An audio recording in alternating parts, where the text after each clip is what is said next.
मोर mean विभाग मोर कार्य झील मानक डाकी विद्यालय को आनिबा झील मानक द्वारा पत्रिका तैयारी करबा झोटी रंगोली आंकी विद्यालय को सजाइबा विशिष्ट महिला फोटो संग्रह करबा। मोर विभाग हेउची सूचना विभाग मोर कार्य हेउची प्रार्थना सभा परिचालन करबा प्रार्थना सभा संवादपत्र पढ़ा नाट नाच गीत क्विज वक्तृता आयोजन करबा विभिन्न कार्यक्रम मंच परिचालन करबा। मोर विभाग हेउची स्वास्थ्य विभाग मोर कार्य हेउची नख दांत सफा करबा तदारख रखा परिष्कार परिच्छन्नता तदारख करबा आयरन टैबलेट बंटन करबा प्राथमिक चिकित्सा लक्ष्य व्यवहार करबा।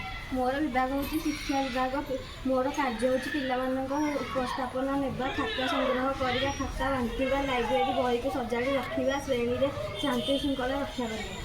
मोर विभाग होची परिवेश विभाग मोर कार्य होची विद्यालय खाता सफा करबा बगीचा सफा करबा बगीचारे फूल गछ लगाइबा फूल गछर जत्न नेबा श्रेणी झाड़ू करबा श्रेणी और विद्यालय रे मैला कुंडार व्यवहार करबा कंपोस्ट खत तैयारी करबा। मो विभाग क्रीड़ा विभाग मो कार्य वार्षिक क्रीड़ा प्रतियोगिता साहाय्य करबा प्रत्येक क्रीड़ा खेलिबा समय शांति श्रृंखला रक्षा करबा विभिन्न खेलर नियम विषय छात्र छात्री जणाइबा। मो विभाग होଉଛି खाद्य विभाग मो कार्य होଉଛି मध्याह्न भोजन बेले धाड़ी बसिया मध्याह्न भोजन बेले शांति श्रृंखला रक्षा करिया प्रत्येक श्रेणी में पानीय जल व्यवस्था करिया मध्याह्न भोजन बंटन में साहाय्य करबा जेपरि समस्त पिला ठीक भाव में मध्याह्न भोजन मिल पारिबो।